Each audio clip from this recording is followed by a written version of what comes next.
Okay, well, good evening, everybody, and welcome to Love Books. It's so wonderful to have so many of you here tonight. Thank you so much for coming, and I'm glad that we seem to have squashed all of you in. If anyone is feeling without a seat, there's still quite a few seats in the front, so please come and take those. We are, of course, here to celebrate Joanne and her brand new book, The Whale's Last Song, which is her 15th book. Quite an accomplishment, Jo. So congratulations. It's always wonderful to have you here. And thank you so much for always keeping us in your sights when you're in Johannesburg. We've launched a lot of Jo's books. Jo is one of those writers that just seems to move effortlessly between genres and styles. She's written non-fiction books dealing with teenagers, and that one has got one of the best titles I've ever heard, which is Love in the Time of Contempt. And at the time really applied to me as well. It was fantastic. She's written novels about women and friendship, swimming and immigration, and now this beautiful allegorical tale that's being compared by reviewers to titles by Paulo Coelho, who wrote The Alchemist, and Charlie Mackesy, who is the author of The Mole, the Fox, The Fox and the Horse. Both of those titles, by the way, have sold in the millions, and in the case of The Alchemist, for decades. So here's hoping, Jo. Just a little bit about Joanne. She's an internationally published best-selling author who's sold over 750,000 copies of her books worldwide. She's a writing mentor and a women's rights activist, and an open water ocean swimmer with a special love for whales, Port Jackson sharks, and turtles, and that's in the Sydney Sea. Chatting to Joanne this evening is the truly inimitable, one-of-a-kind Gail Schimmel. It's lovely to have you here again, Gail. Gail is the author of 8 published novels, so she's hot on the heels of Joanne. In fact, I'm sure she's on number 15 already. We just haven't seen it. She's very prolific, but not only is she a novelist, she's an attorney and the CEO of the Advertising Regulatory Board. She really is a superwoman. I say this every single time. I don't know how she does it, and it's lovely to have you here tonight. Thank you, Gail.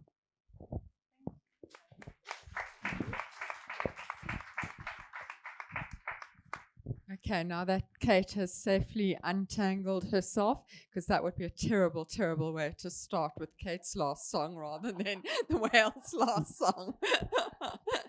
Okay, I'm going to, there is so much to talk about this book, but I'm going to try and keep myself very brief. Joanne, not so brief, because we really want to hear from her, and leave a little bit of time for questions. So there will be time for questions at the end, I want to reassure you. But I'm going to jump in and I'm going to ask Joanne, and it's a really difficult question for this book. I always ask, because people don't know what this book is about, for an elevator pitch. So you're stuck in the elevator with a publisher or a movie maker or whatever. You've got a few minutes, and tell us what your book is about. Sell us your book.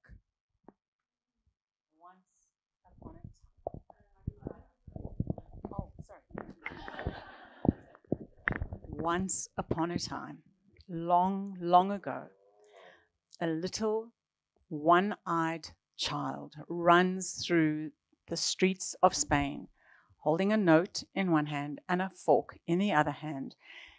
And she is on a mission to save her sister, who is dying from the pox. She doesn't know where she's going or why she's going. She just knows that she has to go because it is a time of a plague. Somewhere out in the ocean, a whale is dying. And as she moves towards the ocean and the whale makes its way back to the bay in which it was born, their stories intersect. And this child will find out all the secrets about her past that she never knew. Very good. Well done. Excellent work. The thing about this book is that the language is absolutely beautiful. You start reading the book and the voice is different and beautiful, and because of that, the only way we can really tell you about the book is for Joanne to read a little bit of the book. So can you read us? I would love to. Not the whole Thank book, you. Joanne, okay? No, not the whole book, no. Okay, so the book begins with a little prologue called Before Our Story Begins, and it goes like this. There was a time when the forests and the mountains and the sloping woods belonged to no human. The world was a pulsing heart, and each small thing knew its place in this grand scheme, without which the whole machine of it would stop, and all that lived would die. There was enough of everything: warmth, clouds, rain, fruit, and nuts. Kindness from one person to another flowed easily, and between people and animals and trees and flowers and weeds. Everything knew its place. The worms knew how to do their worm work. The bees did their bee business, and the butterflies were the most delicate ambassadors of hope and change. Every day knew it was new, not the same as yesterday, nor the same as tomorrow. People woke from their dreams and beheld the dawn, and their first utterance was to thank the new day for coming back again. There was none of this taking for granted business, or expecting a morning to arrive on time, like a job that begins at 7 a.m. sharp, and if you're late again tomorrow, that will be your final warning. Every person understood that to be human was to carry the responsibility of completing creation. No one was exempt, nor wished to be excused, like one might try to writhe out of conscription for a war that you did not want to fight in. No, this was a time long before men found ways to cull their young by leaving battlefields bloodied with their beautiful, fragile strength strewn for the vultures and jackals to return to the dust. And what a curious notion to imagine you were exceptional or special, or even more preposterously, chosen and could do it alone. It would have been as ludicrous as thinking love was a private enterprise, something you could do all by yourself. No one questioned this court truth, nor felt burdened by the duty of it. To serve your part was to lighten yourself. The more you gave away, the lighter you became. And lightness was the purpose for which all beings were made. Everything appreciated this. So, when did it happen that people started to forget? The great forgetting began when humans built walls to keep the wild at bay, as if they had not emerged from and of its slushy, mucky, heaving chaos. Their thinking turned to splitting and splicing, and it spread and mutated like a virus. Soon all things were hacked, divided and othered, and the world separated into human and inhuman, man and woman, powerful and powerless, young and old, lucky and unlucky, those with and those without. The powerful on their lofty perches became subjects, and they deemed the vulnerable to be objects. They stashed food and kept it for themselves, for by the logic of the great forgetting, their lives, desires, and pleasures were more precious than those of others. This is when nature became confused, for her way is always to make things fair and even. She sends water to fill empty dams, high pressure winds to low pressure areas, hot air upwards to push cold air earthwards. The universe has always dispatched replacements wherever there are vacuums to create stability when there is imbalance. Nature didn't count on the hoarders who refused to share. Humans, as it turns out, have not been good students of nature. Soon they ignored the fact that everything they possessed, all they had accumulated and turned into commodities, were gifts from nature. The great forgetting led to a slew of wicked troubles, too many to count. The problem in the world is not that there is a lack of food. There is enough. It is not that there is a shortage of love or joy or wealth to go around. There is enough. The problem is not that there are no solutions or miracles. They all exist aplenty. To fix the world, humans simply need to remember their place in it. This story is about a small person and a whale who remembered to remember.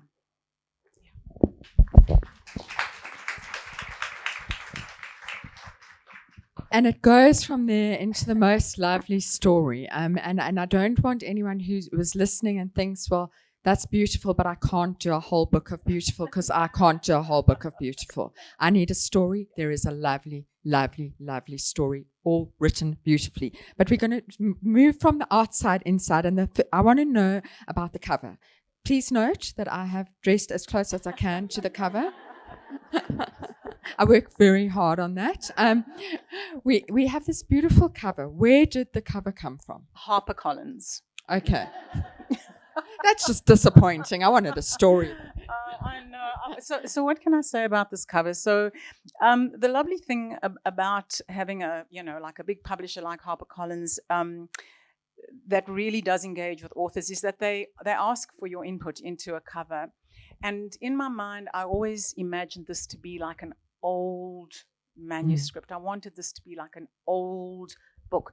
So I set up and I have a Pinterest account, and I set up a board, and I downloaded heaps of different covers, and they were literally like just those old books that have gold embossed on them and are hardcover, and sometimes they're cloth or leather or whatever it was, and they have these beautiful borders. And I didn't give much input into the color scheme, but this beautiful, incredible designer, Hazel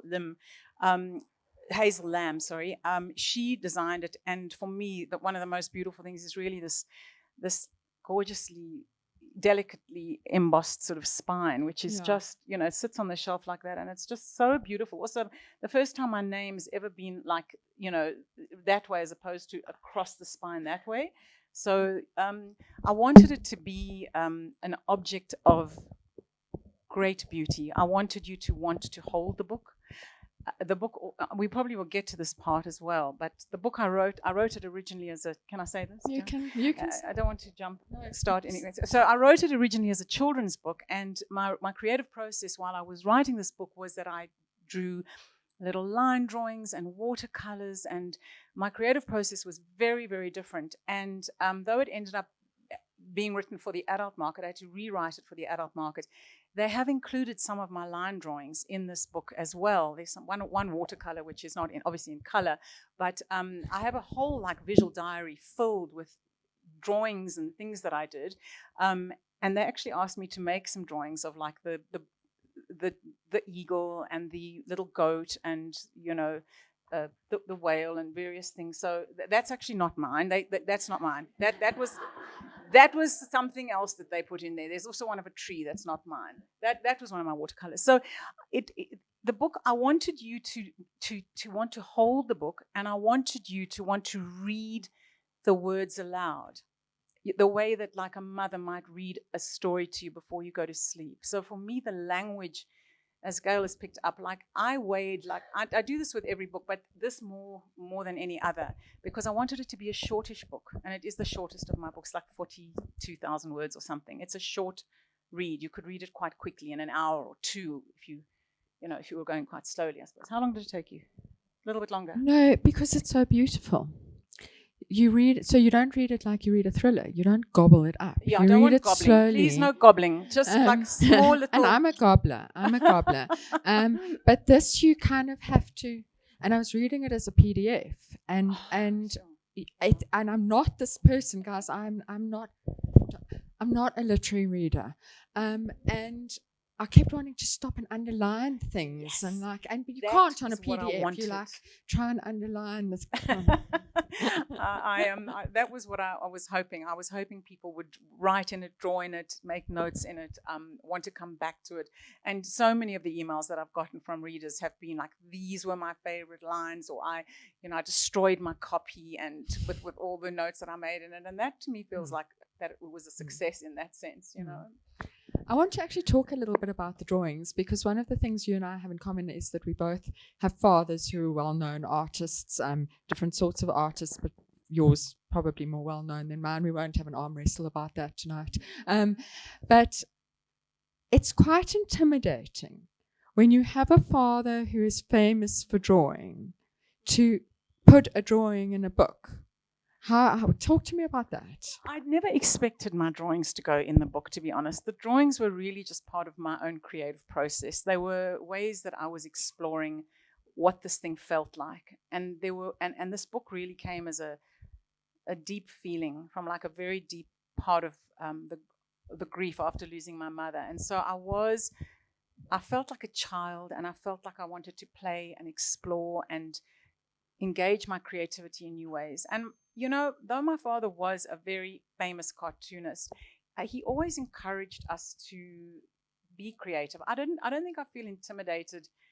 It's maybe a weakness rather than a strength, but like to try anything and just see how it goes. You know, I mean, I've shown some of my dad some of my paintings, and he'd be like, yeah, no, that's not, yeah, try.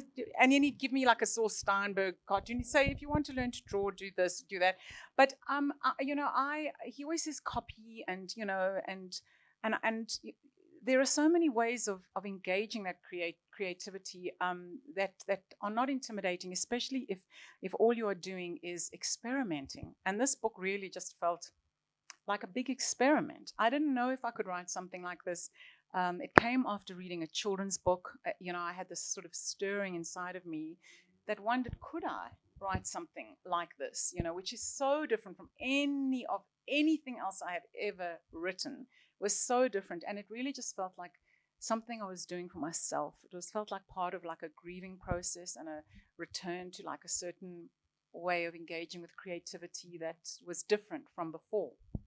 So I didn't really feel that intimidated. And lots of the drawings are terrible and are just splodges. But I had fun. It was a joyous process. So I think that's why they used an image of a whale that wasn't mine, because maybe my whales are not so great. They don't say that, but they'll say, we'll take another image of a whale in the tree, It's fine, I mean, they used a couple of my drawings, and I just thought that was so amazing that part of the creative process ended up in the book as well. And it adds a layer, definitely. It does, and I think that the thing about grown-up books is that I miss the pictures. I really miss the pictures. Like, I love children's books, and I love pictures, and I love graphic novels, and I love the relationship between a picture and a text, and sometimes the fact that they don't quite sit together. They're sort of slightly off key, and so I hope this book gives that little joy when you come across an unexpected picture, Now, knowing what I know about you, I thought this book's either going to be set in Australia or South Africa. And when I read The Great Forgetting, I was like, yes, this is a Maori mythology, and I know exactly what I'm expecting. Dreamtime, I said to myself. Aboriginal, Indigenous Aboriginal. Yes, and yes, I got my cultures a bit confused. Maori is New Zealand. Maori, Aboriginal, Dreamtime, The Yeah. Great Forgetting. And then you read on, and that's not the setting at all. Can you talk to us about the setting? Starting with what it is. Yeah, so it is set in medieval Spain, and really I think what was happening here was that I was looking for, I didn't want it to be in an imagined world, like a fantasy world. This isn't fantasy. This is hopefully a story that feels like it could happen. And so I wanted it to be set in a historical setting. I think there is really something so much about creating stories within historical settings that lend so much to a writer. And I was I was exploring a time when there was a pandemic, having just all of us come through a pandemic. I wondered what it would have been like to be living in medieval Spain during like the bubonic plague or the plague of Seville, and how that would have been, given what we went through. I was trying to imagine it. So I did a lot of research, and it just so happened that Spain was where it happened. The plague of Seville was in Spain, and so that's where I set it. And that was really the foundation of it, was that it was in a medieval time. It did happen. It was also a time not just of a plague. I assumed when I had started that somehow the witch hunts also were kind of a background historical setting. And there is so much richness that you can pull from actual events in history. You don't always have to like imagine things that haven't happened. Like, we have all lived through some serious shit on this planet, like some serious stuff. If you just go down a little rabbit hole and try and work out what it would have been like to be living through a certain period in time, you can craft, an incredible story from that. And it did feel that way. And I went down various rabbit holes because then I had to explore, what kind of goats did they have in medieval Spain, and what kind of, like what a forest in medieval Spain would look like, and what you would eat and what you would wear. And, there were all these layers that I had to, and I created all these beautiful Pinterest boards of images and things that became a kind of like a catalog in my head of visual images that I drew on. So there was like a lot of visual stuff that felt like the palette of the story that I used. I feel like the next edition could have QR codes to your Pinterest boards, like goat, and then here the goat sign. Yeah. Okay. The book is dedicated to your mother, and the theme of motherhood runs strong through the book, motherhood and loss of mother and missing mothers. And you've said that it was written in your grief for your mother. Tell us a little bit about that. Okay. So we lost my mother during COVID, not from COVID. She had ovarian cancer, and my grief, it was strange to be like a 54-year-old woman and to lose a mother of 80 and to feel like a 5-year-old child who just lost a mother. That, I have to tell you, was a shock. I did not, I kept thinking, you're an adult, you're old enough to have grandchildren.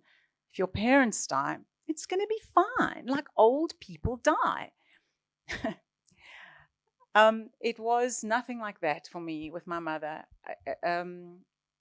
For 9 months after she died, I sort of devolved into a place of such darkness and feeling of meaninglessness. I've done a lot of work exploring, grief and how we move through grief. It's been a very interesting time, but I couldn't write. I didn't want to write. I thought I would never write again. It felt meaningless and stupid. And I kind of felt life just felt I felt unplugged from some life source after my mother died. And I couldn't understand. She was like my biggest fan. She loved me unconditionally, us unconditionally. My sister's here as well. She was a really great mum. And so I couldn't write and I couldn't read. I couldn't concentrate long enough to read anything, nothing to anything. And so at around about the 9-month mark, I remember lying on my bed in my study and reading Anne Patchett's book of little short essays called These Precious Days, which is a lovely book, by the way. And one of those essays was about the children's author, Kate DiCamillo, who's an American author. And I had never heard of her before because my children, were past the age when her books had come out. And there's such a beautiful chapter about Kate DiCamillo, this writer. And Anne wrote so beautifully about them that I thought, I'm going to buy all of Kate DiCamillo's books. And I did. I bought all, she's written 10 or 12 beautiful books. And they literally do. They take an hour. They are really interesting. I've never gone that much into children's books other than reading to my own children. But one of those books is called The Magician's Elephant. It is short. It will take you an hour. And it is the most beautifully crafted, layered, sweet, deep, painful, joyous story I've ever read. And I had felt nothing for 9 months. I'd really been through a dark night of the soul. I'd felt no inclination to write again. It felt like this part of me had sort of become necrotic. It had died, this desire to write. And when I read this book, Kate DiCamillo's book, I felt this part of me that wanted to write. I felt this flint, like a little spark inside of me. It just ignited something in me again. And I got up after reading that book and I sat down at my computer and I just could see this little girl running. She doesn't have a mother. Her mother's dead. Her sister is sick. She wants to save her sister and she just wants to get somewhere to save the sister from dying. And I just wrote these first few lines of this little girl running through this cobbled streets to try and find a cure for her sister. And the joy that suddenly flowed back into my life when I started playing with the story, I I can just tell you, I hadn't felt that joy for a long time, even though I've been writing for 20 years. I probably felt it when I wrote my first book, The Dream Cloth, when I didn't have such expectations of myself as a writer and what books should do and how successful I needed to be and what the book needed to. It was just like writing for the joy of writing, which I had completely lost touch with. I literally had lost touch with the delight that I used to get from the way words can make one feel. When you hear certain language, the way a certain poem can make you feel. When you pursue the thing that you love, you often infect it with what I discussed this morning, Mary Oliver calls the voodoo of ambition. It's like a virus. Sometimes the thing that you love, you should keep as a hobby. Sometimes the person you love, you should keep as a mistress. Sometimes the thing you love, don't put too much on it. Let it just sit somewhere and be itself and not put all these demands on it, because when you start doing that, you crush it under the weight of all the stuff. And I felt that's what I'd done with my writing, and I'd lost touch with the joy. And writing this book, which was just like weaving my love of ocean swimming and my love of marine life, and my sense, I'd been reading a lot of philosophy during this time, during COVID, and all the stuff about our interconnectedness, and obviously all the stuff around climate change, and how we are actually like one pulsing heart, like this whole world we're one pulsing heart, and each of us is like tiny little expression. And we learned how interconnected we are during COVID. We couldn't escape that, but we never took those lessons back, and we have forgotten, all those things. And it just felt like I was weaving everything I thought, everything I'd learned, everything I believed in, everything I loved into this little story. It was like I wanted this story to hold all of me in a very small, contained space, And so it felt like almost like my heart print on the page, that's me. And if I die now, okay, there it is. That's my final offering. And that felt good. It felt good enough, And it feels like that when you read it. You feel like you are reading a heart print. The other aspect of yourself that's really strong in it is the ocean swimming, the ocean. Tell us about this. I know that's been a life-changing thing for you. Yeah, it was. It really was. And I mean, sorry to speak to Joe Burgers about this, but I always feel like it's, I never was a swimmer. I was never any kind of athlete at all. And 6 years ago, I had a terrible back injury, and I just couldn't go to the gym anymore. I used to be a gym junkie, and I couldn't go anymore. And I live close to the ocean, and so I took swimming lessons, and I started to swim, and not only in little ocean baths, but across bays, really out in the open water. And then where I live, there's a little island about 1 kilometer from the shore, and twice a year they have a swim around the island, which is about a 2.5 kilometer swim. Now, honestly, if any of you knew me before this, I am the last person you would imagine could not worry about sharks and blue bottles, and I'd be like, oh, it's a bit cold, I'm not getting in. Just before all of this, I really was such a scared, risk-averse person in that sense. And ocean swimming, can I tell you, when you're out in the open water, so that's past where the waves are breaking, even if a rip sort of takes you out, the thing about a rip is that a rip takes you out, but it always brings you back. So the thing is not to panic when you get taken far out, and you're out in the open water and quite far from shore, maybe let's say, 50 to 100 meters from shore.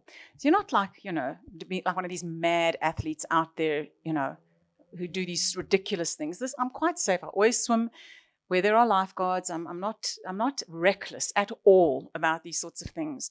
But when you're out there and you're swimming in the ocean, you really are, you have a sense of the fact that you are only there by some kind of grace, and you will only get to shore by some kind of grace, because you're not in your territory. You are literally in the territory of sharks and blue bottles and like much bigger creatures than you. And they really are not going to stop to sort of find out, like, are you an award-winning author? Have you got 15 books? Do you have children? Like, should I, sting you? Should I eat you? You are just another creature in the ocean. And what it does with your ego is it like you are just another living thing in the ocean. And it is the most humbling and simultaneously enlivening experience of your life, because the things that I have seen in the water, and whenever I see a creature, honestly, like it is like I feel so blessed. I'm sure you've all probably seen, if you're out in the bush and you just see something that is so a wild animal in its habitat, and you happen to be a human spectator, witness for that moment. There's this moment where you sort of look up and you go, my God, God, I feel a presence of God. I feel a sense of complete spiritual, like I'm part of something much bigger than me, and I'm part of this thing that's happening here. So ocean swimming and the sense of like the humility and the awe of being like this tiny creature out in the open, it's also like a very, very good way to get over yourself, especially when you take yourself too seriously or your troubles too seriously, is to just get out into the open water for a little bit and just remember your place in the family of things. Like, you're not that special.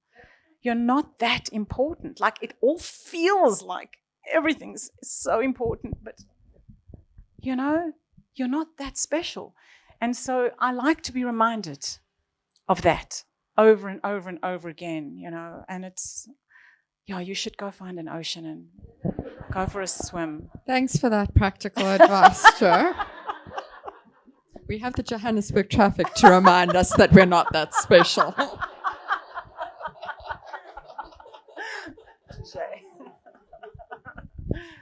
Okay, the voice in this book is extraordinary. So the narrator, it is narrated, but the narrator breaks with the convention of narration and speaks to the audience and takes the audience along and talks in the second person, which I always, when I teach anyone anything about writing, I go, don't talk in the second person.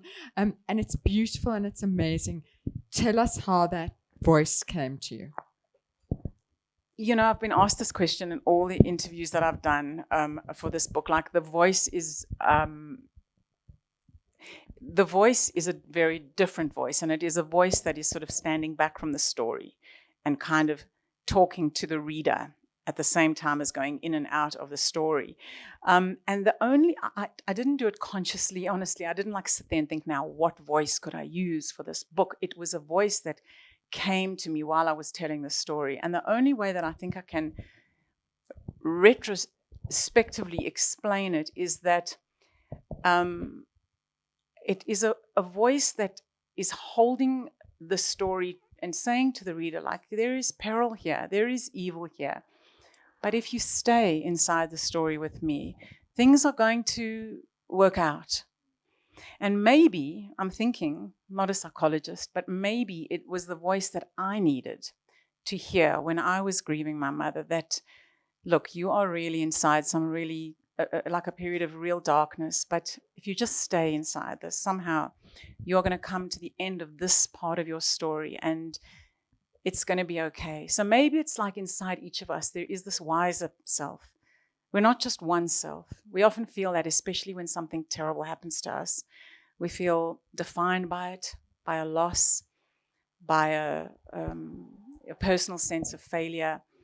But I think inside each of us, there are so many voices that live. And sometimes they are the voices of ancestors, parents, teachers, other voices of other books we've read. There is this wiser self that exists inside of each of us, the part that knows and forgets that we are all connected, that we are one, that we live on this planet as, creatures equal with every other living creature, that we are living on a living planet. We can't abuse this planet. We mustn't abuse each other. Like there is that part of each of us that we all know this, right? We all know this. I'm not telling anybody anything we don't know, but like then we look at our behavior, how we pitch up on Facebook and how we speak to, our kids or, someone in the traffic, and we forget. And so I think that for me, this voice was just this part of myself that I was invoking to remind myself. There we go. The Johannesburg traffic reminding us that we're not that special. I'm trying to decide which question to ask next because you've led to several things. I think I'm going to ask this because I think it leads from there. One of the themes of the book is the protection of self versus the greater good. The greater good is, in fact, a concept in the book with capital G's, greater good. You are a person, and I know that I think you don't know how rare it is, but you are a person who really does believe in putting the greater good ahead of the protection of self. A lot of the things you've done in your life are about the greater good. Talk to us about how you explore this in the book. Sure. Well, I think that as I've gotten older, I've understood that we're here for such a short time that we have the opportunity to live lives of service, and often it's only when life kind of really presents us with the suffering in our lives that we often wish we didn't have to go through. Most of us in our lives would say, well, I'd like to keep the happy moments, but I wish I could sort of not have that divorce and not have that, horrible experience or that retrenchment or whatever it was, the shitty things that have happened in my life. And I feel like, and I'm definitely not glorifying any of that stuff, but I often feel like in moments under fire, we learn so much. I don't think happiness teaches us anything about ourselves. I think we can all be happy. It doesn't take a lot, right? Nice things happen to you, you're happy. Mazel tov. Right? There's something very different about like really going through something really difficult and how we hold ourselves through that, and also in a weird way, like not taking it personally.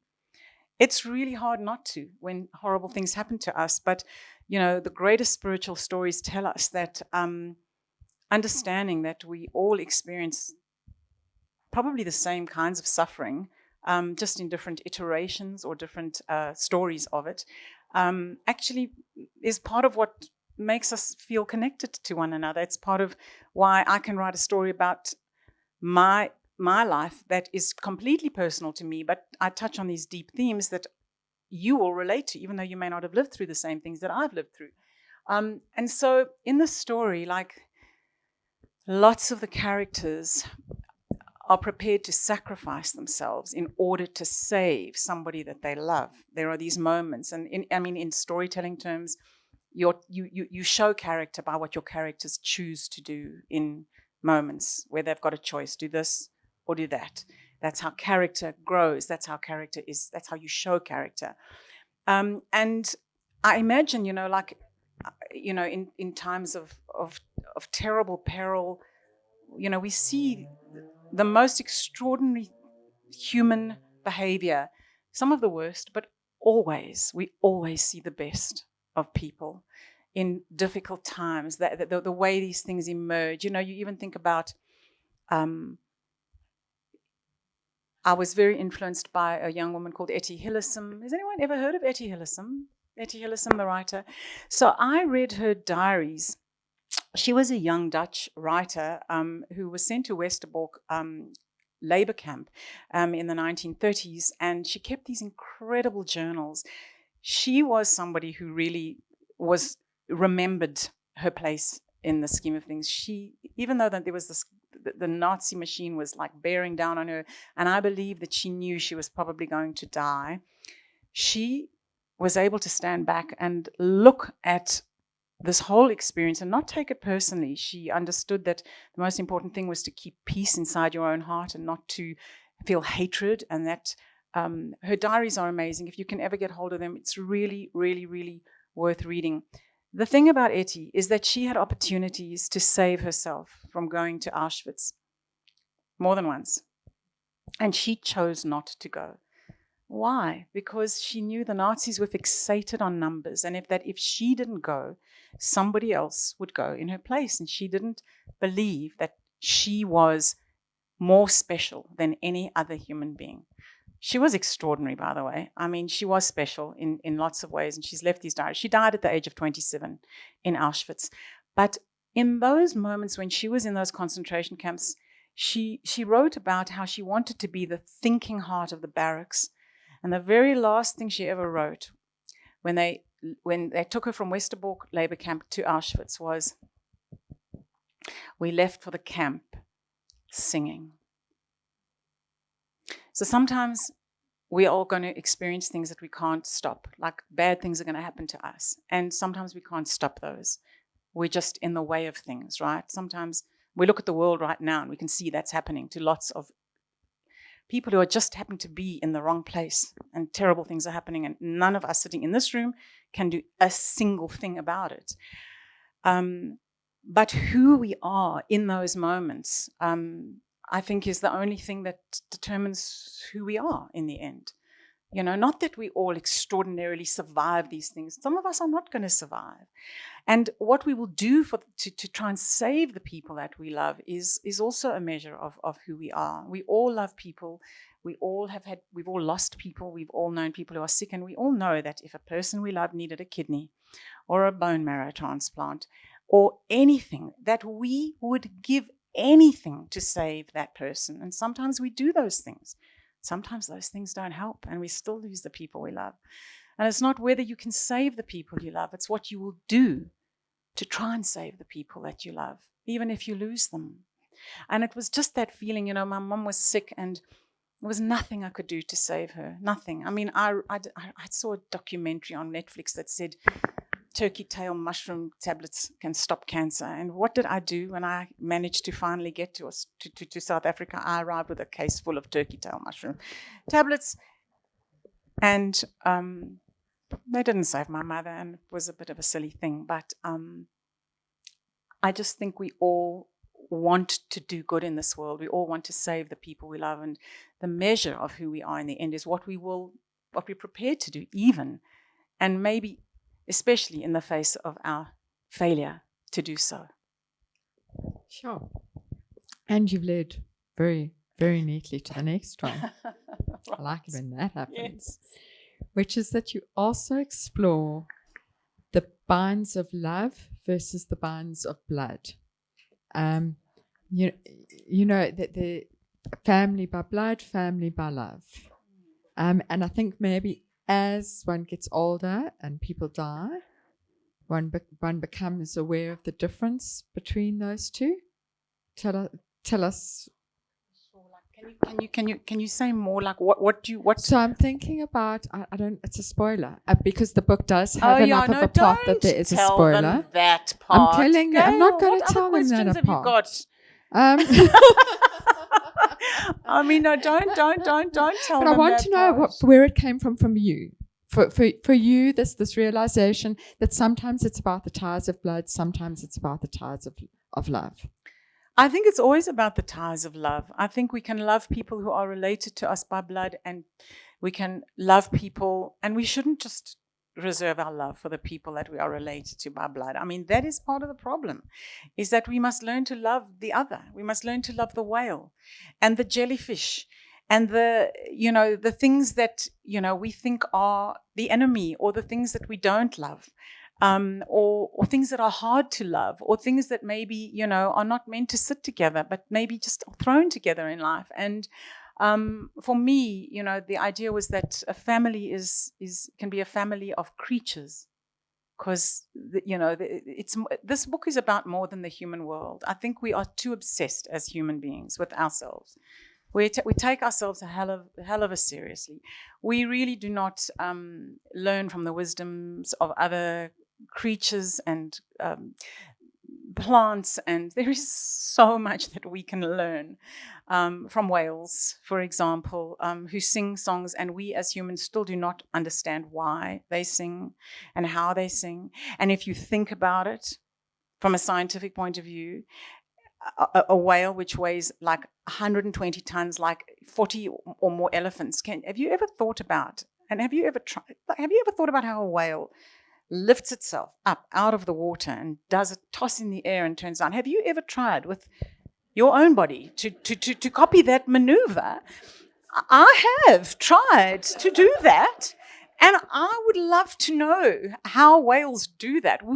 They are just so extraordinary. They grieve. There's the most incredible story about a whale called Talikwa, orca whale, whose baby, she birthed this little baby and it died. Do you know, she carried this baby through the water for 17 days. Every time it started to sink, she carried it and held onto this little baby for 17 days until she couldn't any longer.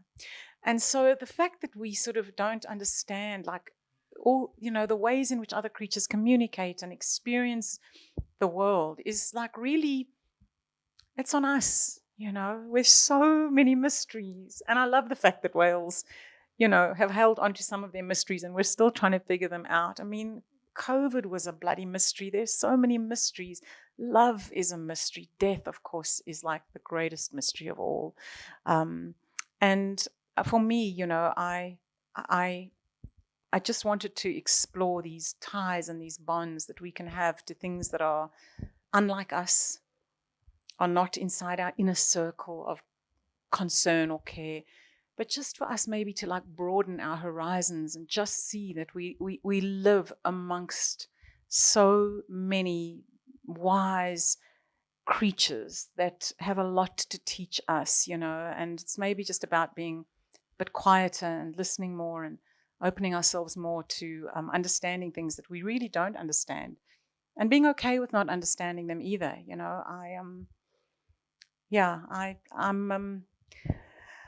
I'm a big fan of that, of what I don't know, really. I mean, what else is left in this world? You sort of think at a certain point in your life you've become an expert in something, and that is a very sad place to be, a very sad place. You want to be a person who actually knows very little and is open to learning, from other people. People who have different experiences from you, and creatures that make no sense, like cats, for example. Do you know about those whales who started wearing salmon as hats for a while? They wore salmon as hats. I can't wait to go home and Google that. They went through a patch of wearing, it was a fashion. They started wearing salmons on their heads. And then they stopped for a while and then they started again. Really? I think they've just started again. That's, No, there's somebody else who knows about the salmon. I can just tell you, whales are amazing. All these ocean creatures are really interesting. I mean, the whole world of the ocean is like a whole world. We think we have to imagine worlds, but the ocean is a whole unexplored world that we know so little about, and I find that so exciting. I do have a few more questions, but I want to open it to everybody first, give a few other voices a chance. Does anyone have any questions for Joanne? It can be about this, it can be about another book, it can be just general life. Sorry, this is a boring geography. Can I ask you? Boring geography. Sorry, Where could you just talk is into the mic? Why are you Hello. handing that man a rabbit? just a boring geographical question? Where's this island that you swim around? It's in Coogee Bay, which is in Sydney, and it's called Wedding Cake Island, and it's like just a kilometre off the beach, the Coogee Beach, which is quite an enclosed. It's in a little enclosed bay, and you swim way out past the headlands, and then out to the island and around. Yeah, Coogee in Sydney. And now there's going to be a rush of South Africans swimming around the island. Hi, Joanne. I wanted to find out your writing process, like generally. Just my writing process, generally. Yeah, just like do you have the same process for every book, or is every book different, or like do you have a specific routine, or that kind of thing? Thanks for that question. Gail and I did a podcast this morning where we spoke a lot about my writing process, a lot. I don't know that I have a process. It sounds a little like, precious that I have a writing process. I tell you what I do. I do try to write every day. And I keep a journal, and I keep a big sloppy sort of journal that sometimes I draw in, sometimes I paint in, and I often start my day by writing down my dreams. I am fascinated by the mysteries that surround us, including what happens inside our brains. And I think that creativity happens and is sourced from a very similar place from our dreams. So I start often by writing dream impressions down and images. And in fact, the little duckling, which is a character in this book, I dreamt about a duckling while I was writing this book, and I woke up and I thought, oh, okay, so there's a duckling in the story as well. I don't know where it goes, but I've never dreamt about a duckling, and I don't know how this fits in. And so I take my cues from around me, and I used to have I used to be very disciplined, and I would sit and I would write every day, and I'd write for like 5 or 6 hours, and I don't do that anymore. It's too stern, and it's too prescriptive, and it's wanting something. And I don't want that energy around my writing. I want to be playful. I want to be enchanted. I want that warm feeling in me. And so I play games often often when I start writing. I work on different things at the same time, by the way. Very seldom do I work on one thing unless something starts to sort of form into like, okay, there are 40,000 words here, and this feels like it's going somewhere. But I have at the moment like 5 different sort of books that I'm working on: book of essays, book of poetry, a memoir, and another story similar to this one called The Ransom of Rain. And I have a Substack as well. So I'm always writing, and unless I have a deadline, I will often just like take the temperature of where my writing barometer is. I might read some poetry. I might use one of my little treasure bundles I keep scraps of paper, and I make little bundles wrapped in ribbons, and I will sometimes write little found poems. And sometimes when you do that, sort of these incongruous words kind of come together and form what I call an igniting phrase, a phrase that just makes me go, that's interesting. Is that a piece of a poem? Could that fit somewhere? And it makes you, what it does is it does that. And what that does is it catches onto something else. You don't ever know where that's taking you. And I love that. I love exploring that, And so I try to give myself a little bit of space in each day to do something like that, because I never want to lose my love of writing like I did. I never want to think this is a waste of time and I don't want to do it anymore. And to me, it doesn't matter anymore if people read my books or they don't read my books, if I'm successful or not. I don't make money out of my books. I make a little bit of money out of mentoring a few writers and taking people on a writing retreat once a year. And I love teaching. Teaching is my other great love. And so I think when you kind of like are okay with that, my writing process is just to tell people to just write all the time. I want to become a better writer. I read all the time as well. I read books about writing. I read much better writers than I am. I study sentences. I try to understand how writers do things that I read that I'm going, wow, that was incredible. And then I will go back and I will deconstruct it and I will look at structure and use of words and placement. And, I try to understand the geometry and the architecture and the hidden invisible structures inside how language works. And I love that. It's a bit nerdy, I suppose. But once I sometimes understand things, then I can sort of teach it. And I love to be able to, when I understand something about writing, to then be able to teach it to someone. But I still feel like I am just on the brink of becoming a better writer, and this book sort of marks for me like a new frontier in my own feeling of the kind of writer that I want to be. Yeah.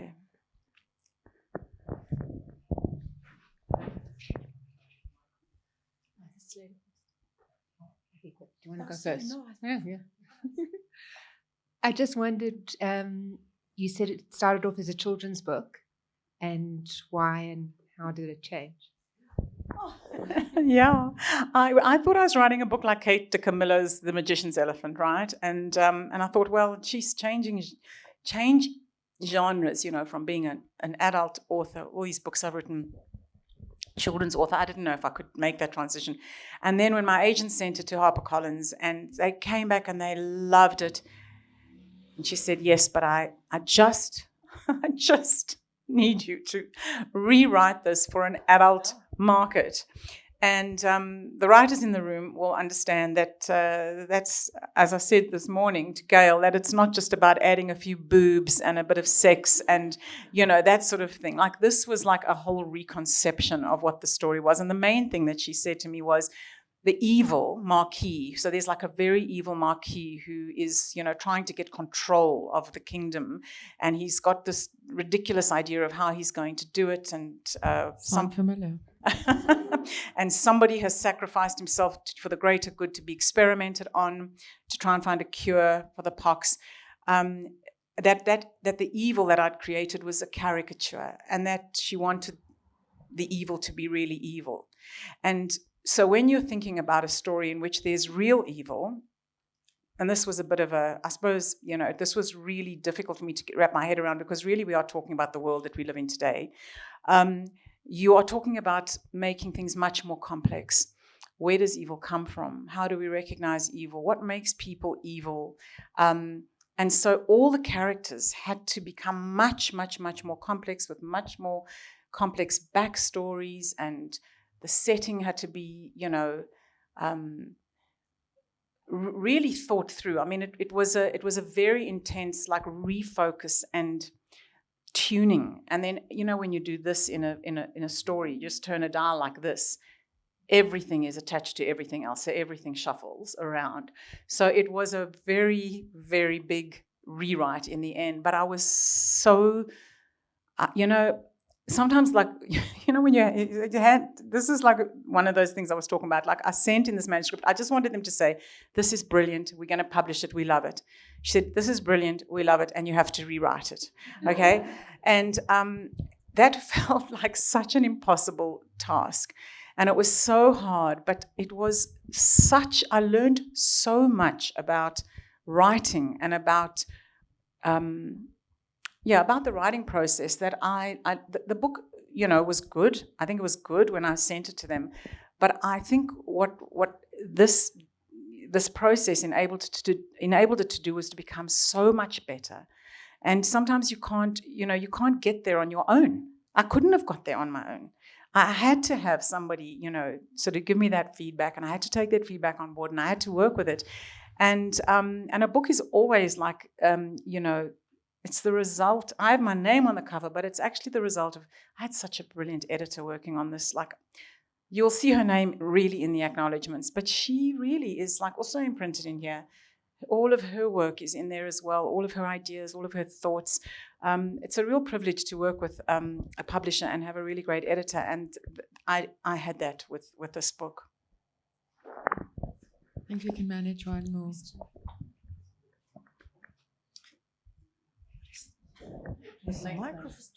Okay, thanks.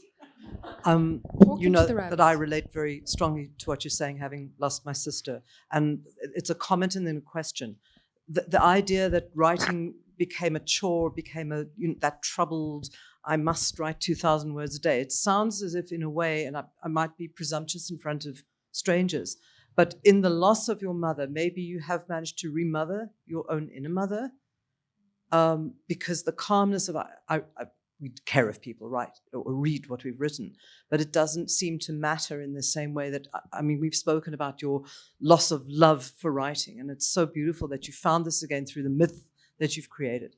That's my comment. My question is, how did this get to South Africa? Just tell us a little bit about between the Australian publication and being here in the non-ocean of Joburg. Yeah, thanks, Lynn.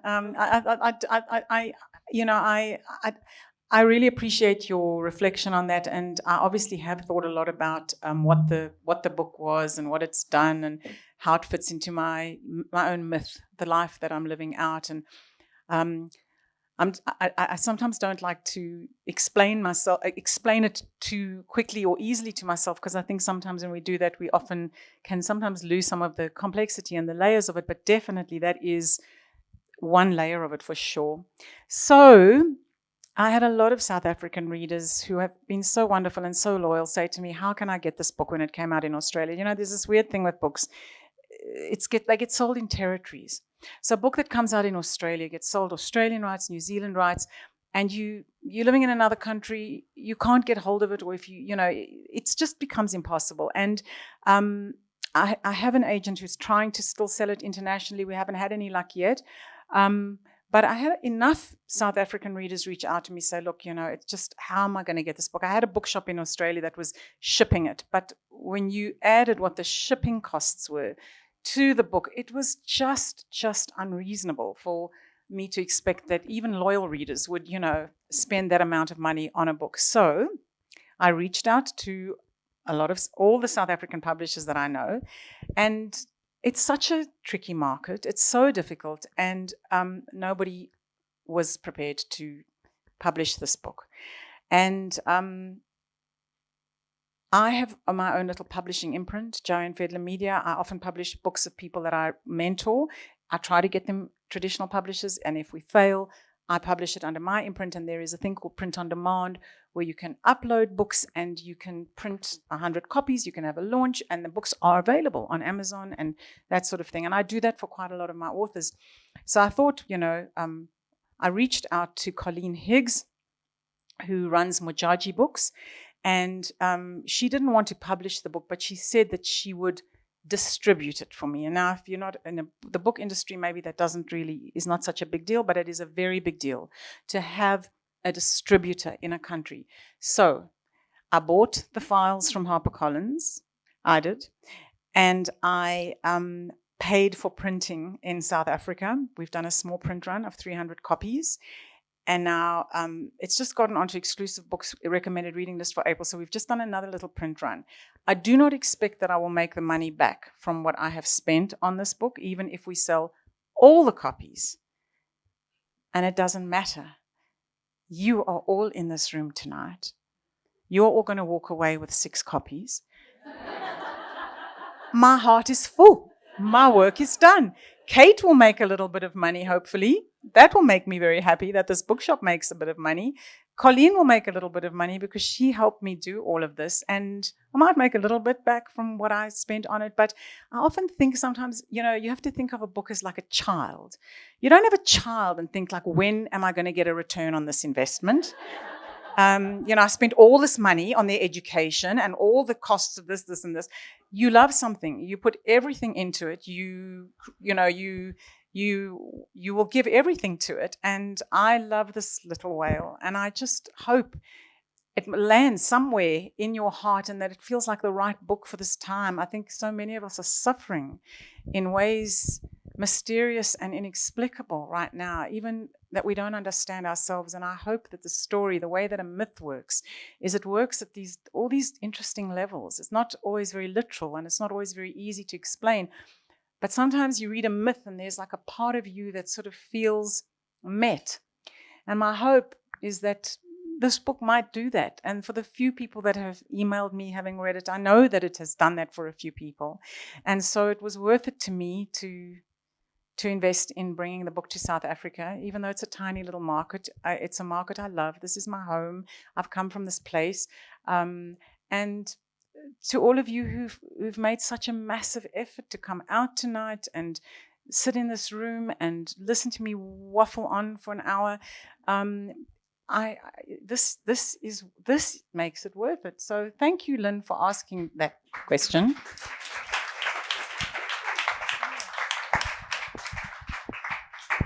Okay, so I don't buy into any of that nonsense she said about she doesn't have to make money. She absolutely has to make money, and we are going to do our part tonight. This is a book that is a perfect gift. We all have those friends who are feeling overwhelmed by world affairs, who feel hopeless, who feel absolutely like they cannot feel cheerful and they cannot carry on. And this is a book that you read it and you feel hopeful and you feel better, and it's a really good, I know your life is hard at the moment, but read this and you'll feel better. We've all got about 10 of those friends, so you're all going to buy about 10 of those books just to make your friends feel better. I'm going to ask you one last question, and then you're going to go and buy your books. Jo is going to be here to sign the books. She has a whale stamp. I've stamped books most are of them, but I'm stamped. happy to inscribe them And individually. she can write the message you need to your sad friends. And also your happy friends. Your happy friends can have one too. And that's what my last question to you is. And I think your arm has already answered me. But I know that you have found a lot of what's going on in the world very difficult, very hard on a personal level, on a global level. But this book is about being smitten with life. Have you come out of this process smitten with life? Yeah. Show them your arm.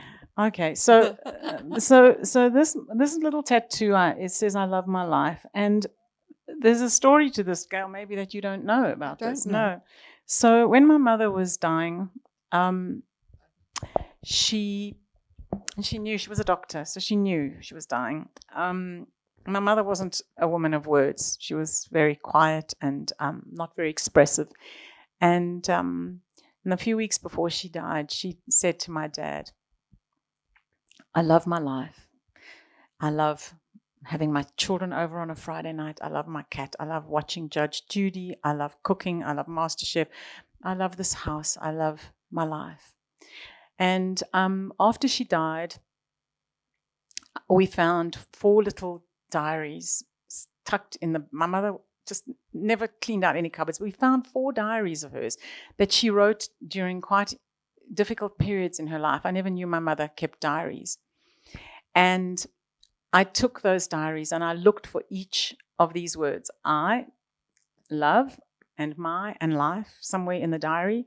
And I took them to a tattoo artist. And so this is my mother's handwriting. I love my life. And it is a reminder to me I think it is sometimes hard to love our lives, especially if we are maybe like dealing with a difficult illness, or somebody we love is dealing with a difficult illness, or if we just look what's going on in the world right now. It is so hard. It is about being smitten with life. And my mother would never have used the word smitten. It's not, she was a doctor. It was not her kind of language.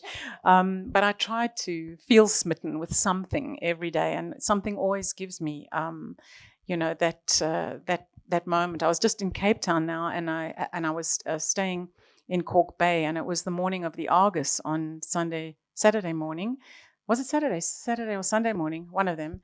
And there were just all these people whizzing past, and there was music playing, and there was just I just had that feeling of everybody cheering for each other and cheering other people on and saying, "You've got this, you can do this." And I was screaming for these strangers that were on their bikes for 4.5 hours, and I just had this feeling of so much like joy in other people's achievements and what they were doing and how brave they were. There were these like big fat people on the bikes, and there were these old people, and and little kids on the bikes, and people of all sizes, and it was just the most amazing feeling. And I did have that feeling of like, wow, isn't life amazing?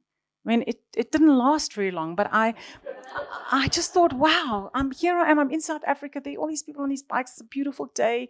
And I did feel that moment of just connection with other people and the joy of being happy for others. And often I think being smitten with life, I think this is the thing to remind myself, is that often has nothing to do with me. It's not about my achievements. It's about taking joy in other people's achievements, like being happy for other people, is really where the joy comes in. It's about, so that goes back like to that thing of service, like when you can be joyous for other people, you feel so much happier. Like when I publish other people's books or I see other people doing well, it gives me a joy that my own success doesn't give me. It's a strange thing, isn't it?